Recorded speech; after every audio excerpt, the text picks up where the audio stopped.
दोस्तों आप सभी को बता दूं कि कल सबसे पहले अगर किसी के फैशन की बात करो या आउटफिट की बात करो जो सबसे ज्यादा चर्चे पर है तो वो है उर्फी जावेद। जी हाँ, उर्फी जावेद जब भी रेड कारपेट पर आती है तो उनके ड्रेसिंग सेंस और फैशन को देखकर ऑडियंस खुश हो जाती है, क्योंकि अक्सर वो अपने फैंस को कुछ नया देती है और इस बार भी उर्फी जावेद एक नए आउटफिट में हम सभी को नजर आई। उसके बाद बात करूंगा विजय वर्मा और तमन्ना भाटिया के डेटिंग रूमर्स के बाद और कहीं ना कहीं फिर ब्रेकअप्स के बाद अलग अलग बवाल उठने लगे और अब तमन्ना भाटिया इस अवार्ड फंक्शन में एक नए आउटफिट में हमें नजर आई।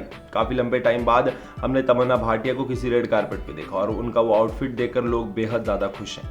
बात करूंगा तीसरी ऐसी कलाकार जिसने उस अवार्ड फंक्शन में अपने नए अंदाज से, अपने फैशन स्टाइल से लोगों का दिल जीता। अभी फिलहाल इस समय अपनी शादी की बात को लेकर चर्चे पर है। बात कर रहा हूं मैं तेजस्वी प्रकाश की। जी हाँ, तेजस्वी प्रकाश एक नए आउटफिट में हमें नजर आई। वो अपने आए दिन काम को लेकर यहाँ वहाँ स्पॉट होती है, लेकिन इस अवार्ड फंक्शन में उन्होंने जिस तरीके का आउटफिट पहना था वो लोगों को बेहद ज़्यादा पसंद आ रहा है, क्योंकि तेजस्वी प्रकाश अपने लुक्स को लेकर ऐसे ही सोशल मीडिया पे ट्रेंड होती रहती है आए दिन, और एक बार उनका यह नया अंदाज हम सभी के बीच में आया है। दोस्तों बात करेंगे एक और एक ऐसे एक्ट्रेस की जो कल उस इवेंट पर, उस रेड कारपेट पे एक नए अंदाज में नजर आई। बात कर रहा हूँ मैं समांता प्रभु की। जी हाँ, समांता प्रभु अक्सर बहुत कम हमें रेड कारपेट पे नजर आती है, लेकिन हाँ जब भी नजर आती है तो कुछ ना कुछ नया लेकर आती है और इस बार भी समांता प्रभु अपने एक नए आउटफिट के साथ, एक नए फैशन सेंस के साथ हमें इस इवेंट पर नजर आई।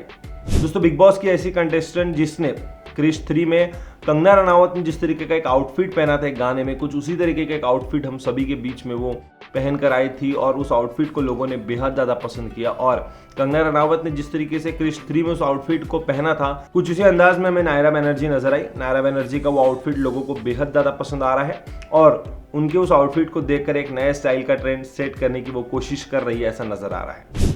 दोस्तों ये थी बॉलीवुड की 5 अदाकारा, 5 एक्ट्रेस जिन्होंने इस फैशन अवार्ड पर एक नए ट्रेंड सेट करने की कोशिश की, इस इवेंट पर अपनी एक नई झलक दिखाई और जिस तरीके से फैशन अवार्ड है, फैशन का एक नया रूप हम सभी के बीच में लेकर आई। ऐसी वीडियोस को देखते रहने के लिए please like, share and subscribe